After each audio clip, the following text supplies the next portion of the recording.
جب وہ زندگی میں آئی تھی زندگی کے معنی بدل گئے تھے۔ اس کا ہاتھ تھام کے وہ چل رہا تھا، انجام کی پرواہ کیے بنا۔ پیار کرنے والے سوچتے کب ہیں، سمجھتے کب ہیں، بس چل پڑتے ہیں۔ اور وہ دونوں بھی چل رہے تھے۔ زندگی مکمل ہو چکی تھی، کوئی طلب ہی باقی نہ رہی تھی۔ اپنی خوش نصیبی پہ یقین کرنا اس کے لیے مشکل ہو جاتا تھا۔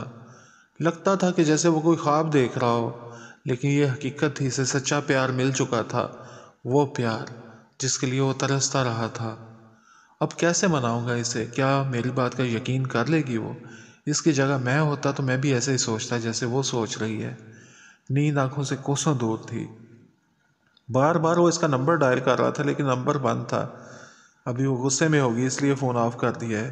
صبح تک اس کا غصہ کچھ کم ہو جائے گا، پھر اس سے بات کروں گا، اسے بتاؤں گا کہ کتنا تڑپا ہوں اس کے لیے، کتنا چاہتا ہوں اسے۔ اس کے سوا کسی اور کا سوچ بھی نہیں سکتا۔ وہ صرف اور صرف میری ہے اور میں اس کا۔ کروٹیں بدل بدل کے نیند نہیں آ رہی تھی، دل گھبرا رہا تھا۔ کاشف یہی سمجھ رہا تھا کہ ہنا ناراض ہے اس لیے دل نہیں لگ رہا، لیکن اب کی بار شدید گھبراہٹ تھی۔ دل دھڑک رہا تھا، وہ اسے یاد کر رہی تھی۔ ہنا کسی مصیبت میں تو نہیں، اس نے کوئی غلط قدم تو نہیں اٹھا لیا؟ وہ اس کی چاہت سے واقف تھا، کہیں بہت دیر نہ ہو جائے۔ وہ اٹھ کھڑا ہوا، گاڑی نکالی اور وہ ان گلیوں کی طرف گامزن تھا جہاں اس کی زندگی تھی، جہاں اس کے دل کا سکون تھا۔ شہر کی سڑکیں خالی تھیں۔ پہلے بھی وہ ان سڑکوں پہ سفر کرتا رہا تھا، لیکن آج راستہ بہت لمبا لگ رہا تھا۔ اس کا پاؤں ایکسیلیٹر کو دباتا چلا گیا۔ وہ جلد از جلد اس تک پہنچ جانا چاہتا تھا۔ رات کے سناٹوں میں اسے صرف اپنے دل کی دھک دھک سنائی دے رہی تھی۔ پہلی بار وہ اس آبادی میں تب آیا تھا جب ایسی ہی ایک بے چین رات میں ہنا کو ڈھونڈنے نکلا تھا۔ کتنی بڑی بیوقوفی کر رہا تھا وہ اس وقت۔ ہو سکتا ہے آنے والے وقت میں آج کی رات بھی بیوقوفی سے بھری لگے۔ جب تک یہ دل ہے تب تک بیوقوفیاں جاری رہتی ہیں۔ سب سو رہے تھے، پیار میں نیندیں اڑ جاتی ہیں۔ اس نے سنا تھا لیکن اب سچ میں ایسا ہی تھا۔ شناسا گلیاں نزدیک آ رہی تھیں اور وہ اس سے قریب ہو رہا تھا، لیکن قریب ہونے کا احساس نہیں تھا۔ تھوڑا پیچھے ہی گاڑی کھڑی کر کے وہ گلی میں چلتا گیا۔ جیب سے موبائل نکال کے اسے نمبر ملایا لیکن نمبر بند تھا۔ اس نے چھوٹے چھوٹے پتھر ڈھونڈے، ایک پتھر ٹیرس پہ پھینکا۔ پتھر گرنے کی آواز آئی لیکن کوئی رسپانس نہ آیا۔ شاید ہنا کو پتہ نہ چلا ہو۔ ایک ایک کر کے اس نے سارے پتھر پھینک دی لیکن کچھ بھی تو نہ ہوا۔ خود اوپر جا کے دیکھتا ہوں، دروازے پہ دستک دوں تو شاید ہنا جاگ جائے۔ اسے امید تو ہوگی کہ میں آؤں گا۔ اسٹریٹ لائٹ کی ناکافی روشنی میں مشکل سے دکھائی دے رہا تھا۔ اس نے سوچا اور موبائل لائٹ جلا کے دیوار کا جائزہ لیا۔ کھڑکی کے شیڈ تک پہنچ کے دیوار کے ڈیزائن میں پاؤں پھنسا کے وہ اوپر پہنچ سکتا تھا۔ اس نے موبائل جیب میں رکھا اور کوشش کرنے لگا۔ کھڑکی کے شیڈ تک پہنچنا بھی کوئی آسان کام نہ تھا۔ بار بار اس کا پاؤں پھسل جاتا لیکن اسے ہر صورت ٹیرس تک پہنچنا تھا۔ پھسل کر اس کی ٹانگ دیوار کے ساتھ رگڑ کھا گئی، پینٹ پھٹ گئی، خراش بھی آئی، پر اس نے ہمت نہ ہاری۔ آخر کار کھڑکی کے شیڈ تک وہ پہنچ ہی گیا۔ اس کے بعد دیوار کے ڈیزائن میں پاؤں پھنسا کے ٹیرس تک پہنچنا زیادہ مشکل نہ تھا۔ ٹیرس پہ دبے پاؤں وہ دروازے کی طرف بڑھا۔ کمرے کی لائٹ جل رہی تھی۔ ہنا جاگ رہی ہوگی اس نے سوچا اور دروازے پہ ہلکی سی دستک دی۔ تھوڑا انتظار کیا لیکن پہلے کی طرح کوئی پیش رفت نہ ہوئی۔ اس نے دروازے کو تھوڑا سا دھکیلا، دروازہ کھلتا چلا گیا۔ روشنی میں جو منظر اس نے دیکھا وہ اس کے ہوش گم کر دینے کے لیے کافی تھا۔ دکھ ہو تو آنسو نکل آتے ہیں، دکھ زیادہ ہو تو آنسو رکتے ہی نہیں اور نکل نکل کے سوکھ جاتے ہیں۔ بے بسی کی کیفیت میں انسان روتا بھی ہے لیکن آنسو ختم ہو جاتے ہیں۔ مسٹر رندھاوا کا دل رو رہا تھا لیکن آنسو ختم ہو چکے تھے۔ انہوں نے اسٹیئرنگ سے سر اوپر اٹھایا، گاڑی سٹارٹ کی اور سڑکوں پہ بے مقصد گھومتے رہے۔ ہر نئی سڑک کے شروع ہوتے انہیں امید ہوتی کہ اس سڑک پہ انہیں ہنا ضرور مل جائے گی، لیکن سڑک ختم ہوتے ہی امید بھی دم توڑ جاتی۔ اچانک ان کو خیال آیا کہ آج تو 1 اپریل ہے، ہنا نے ان کے ساتھ مذاق نہ کیا ہو۔ امید کی نئی کرن جاگی۔ انہوں نے گاڑی کا رخ گھر کی طرف کر لیا۔ گاڑی سے نکل کے وہ گھر کے اندر داخل ہوئے۔ بے چینی سے ہر کمرے کو کھول کے دیکھ رہے تھے لیکن ہنا کہیں بھی نہیں تھی۔